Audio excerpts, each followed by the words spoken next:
still fighting the storm. Hearts full of pain, but we're trying to transform. Mental health matters, can push it aside. We're more than survivors, we're meant to rise. Give us the care, not just the blame, cause healing begins when you call it by name. Stop the bullying, don't look away. Stop being silent, just speak up today.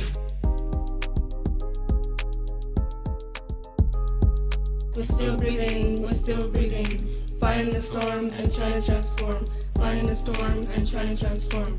Fighting the storm and trying to transform. Fighting the storm and trying to transform.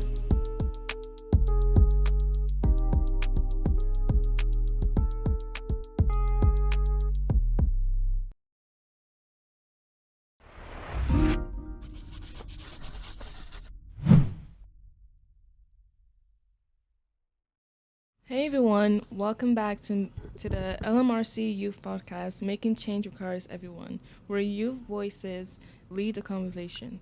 Today we're talking about something real, something that affects all of us, whether you're a boy, girl, or young adult, masculinity. And I have here joining me my two co-hosts.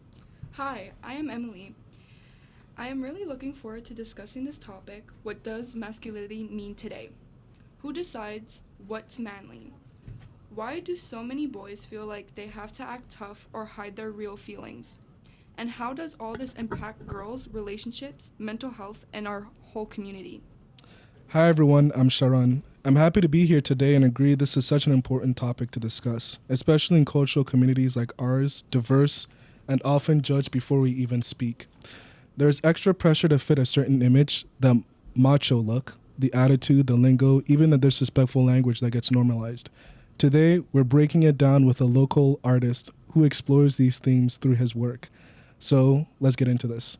I would like to welcome Misé Johns. Misé, thank you for being here with us. Can you please tell us a bit about yourself? Absolutely. Well, first of all, I just want to say thank you for having me here. This is a great initiative. I think a lot of these topics are important to speak about, and it's really reassuring to see the younger generation kind of taking up the mantle to kind of further these discussions for their cohort. Yeah. Yes, like you said, I'm an artist. I'm a multimedia artist, and I've been one since the pandemic. Oh. I actually got my start in podcasting like you guys, but the pandemic changes things for a lot of us. Mm-hmm. So I kind of started my own project, and I wanted to see what I could do with all the skills in editing and public speaking that I had learned from podcasting. And I developed this, if I can say, innovative and unique kind of production format for kind of immersive experiences that I'm really proud of, and that's kind of built some nice momentum for me. Yeah. And as it pertains to this, the exhibitions that I create are aimed to talk about this subject matter, but in a deeper way. We hear a lot of talking at us all the time, but I want people to be able to experience that and engage with it in a deeper way. So through my exhibitions, people can get a little more hands-on. Wow. Thank you so much for joining us. We are happy to have you here. So to start us off, I would like to ask you, when you hear the word masculinity, what does it mean to you today? Has the definition changed from when you were younger? That is a good question. And I would say when I think about masculinity, I think of two things. I think of like the stereotypical traditional definitions that, we all know. I think you might say someone who's strong and tough and, independent, these kind of things, a provider, these kind of things. But on the other hand, I see what I consider to be the truth about masculinity.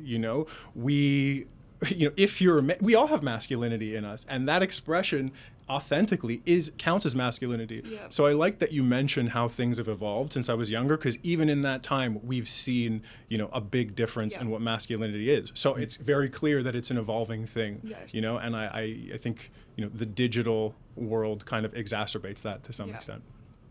All right. Well, thank you both for being here, or both. Thank you for being here, Misé. All right.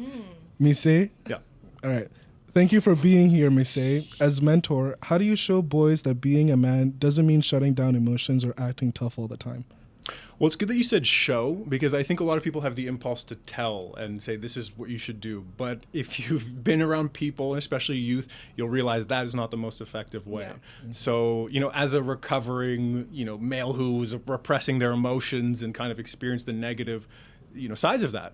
For myself, I try and break out of that in a way and, explore the depth of my emotions and who I really am. And, it might be selfish, but I kind of embody that and show that to other people, kind of for the younger version of myself, to be like, oh, if there was someone that they could see, who's masculine and confident, but also embracing like the totality of who they are. Yeah.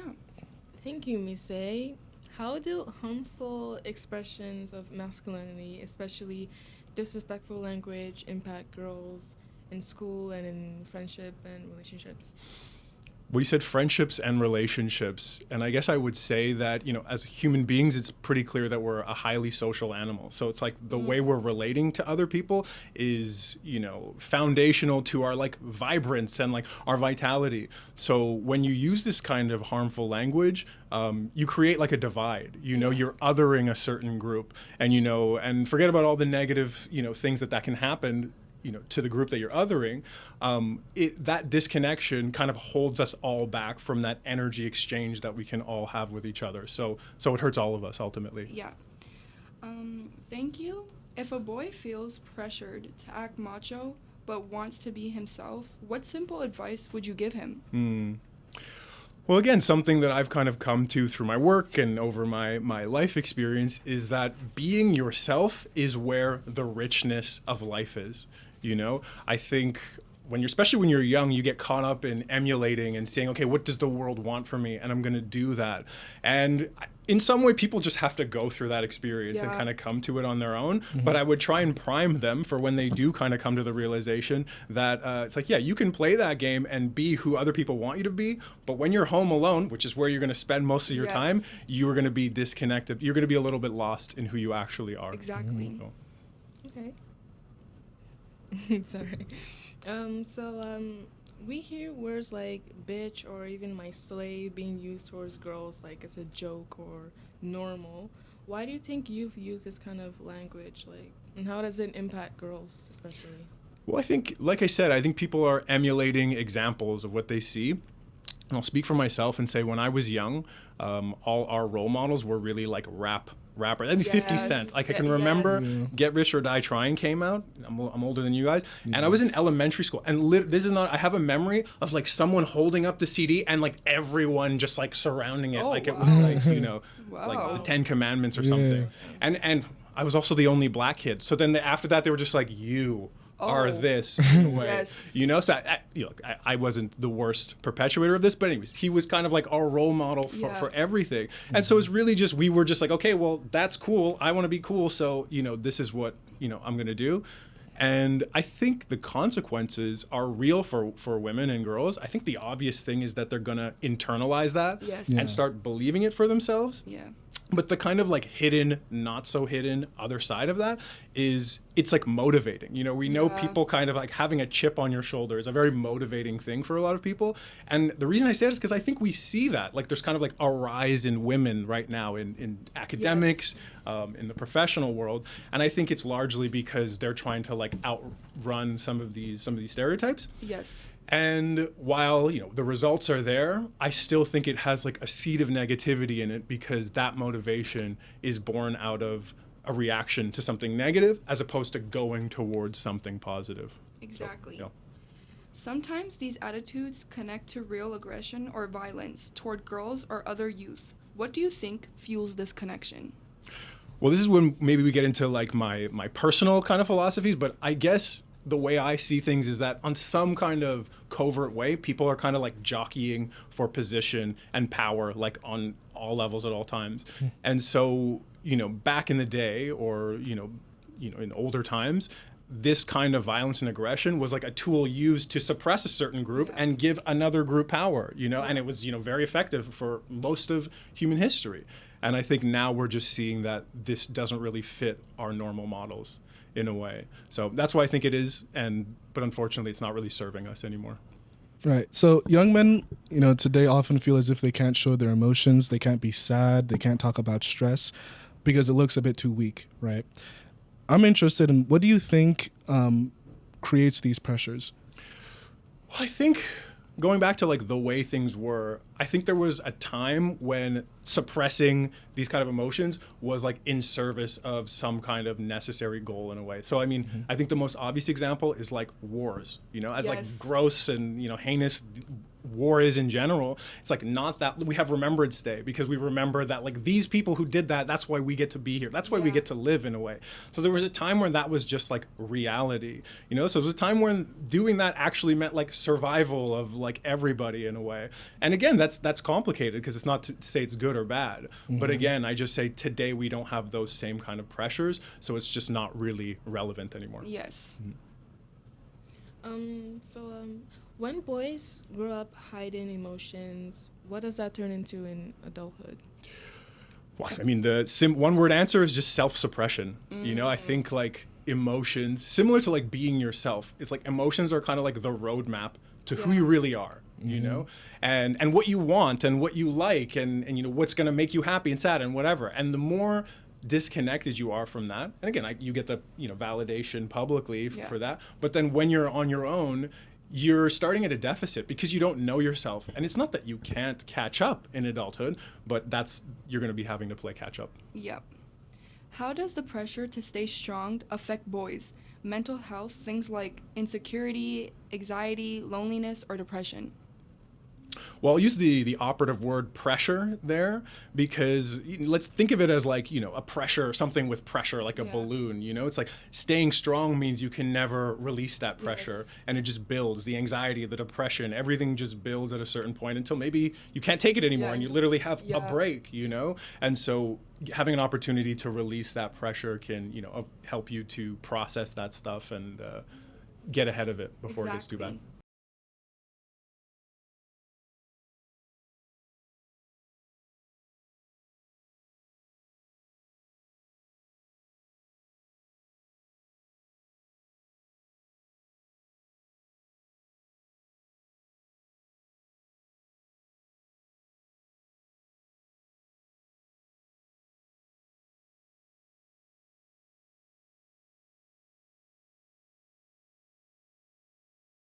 That's a great point because the standards in themselves have value. And like I was saying before, there was times when that value was like quintessential to what we needed, which is why we're just really holding on to it because it's all we know. So I think like it's about making those values like not exclusive in a way. Like it's not only that. It's like masculinity is very diverse and it can be many things. But yes, being strong, being all those things are good, you know. But it's that to the exclusion of other aspects of yourself. That's when it becomes problematic. I would say that like my specific problem is that it's not necessarily bad that, you know, these virtues should be taught, but rather what I think is problematic is when it's taken too far.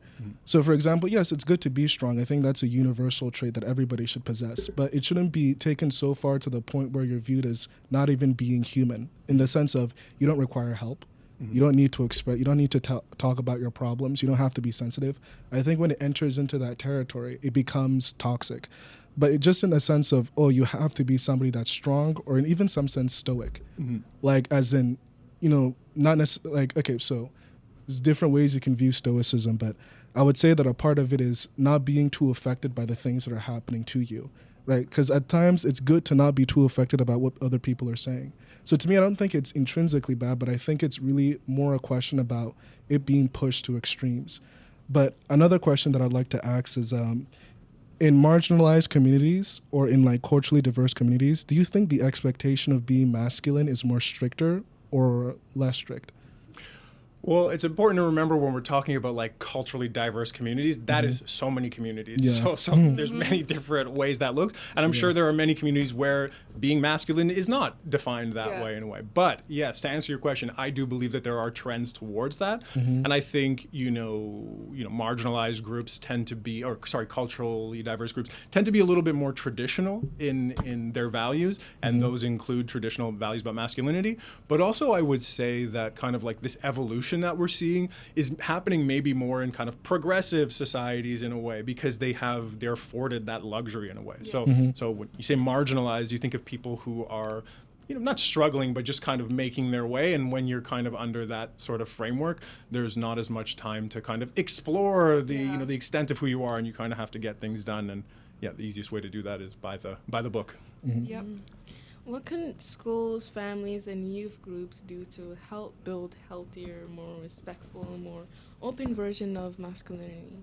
Well, I think these are the only places, well, not the only, but like key points of contact where this stuff can change. And I mean, I think the answer is simple. It's all about like communication, showing proper and healthy role models, because there are many, and also keeping the conversation going like this and bringing people into the conversation, not making it one-sided, making it a dialogue. Yeah. Exactly.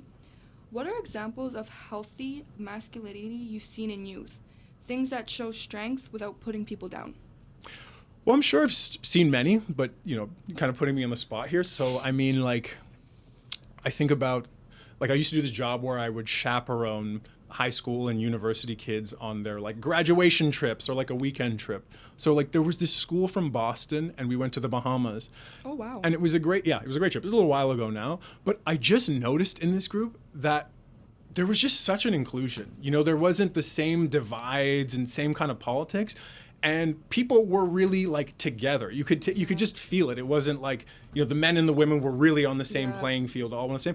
And it was just such a good energy throughout the whole thing. And I just kind of pointed in my head that like that was kind of the distinction, is that the men were able to kind of drop this facade and be like, hey, I'm just here to have fun and to relate. So yeah, I think.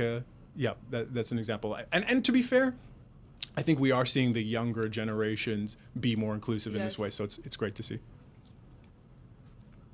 What is one message you want all youth, boys, girls, and non-binary youth to understand about masculinity today? I would want everyone to know that we all have masculinity. Everyone has masculinity inside them. And your expression of masculinity is valid, so don't be intimidated by how the outside world tries to tell you who you should be and how you should express that. Realize that you're a person, you're here, and that's valid. So I would say, vote for your version of masculinity, to the extent that you can. Some people are gifted in public speaking. Some people can make that, influence on people. But if not, do it for yourself. Just do it internally, because that's powerful. Exactly. To push back a little bit, I think like it's about having a conversation, but to push back a little bit, I think like one of the problems that like boys face is like, what does it mean to be a man? And I feel as if having that type of definition where it could be anything, like there is like good parts about it, but there are also like bad parts about it in the sense in which it throws you into an even deeper, pit of skepticism. Where it's like, you don't even, because you're told, what does it mean to be a man? And it's sort of, the response is, it could be anything. And it's like, that's not, like, it's not necessarily a good, like, guide, right? And I think as a guy, it would be more useful to have, like, again, it could be varied. I'm not saying that it shouldn't be, but it's good to have a concrete example as to how it looks like.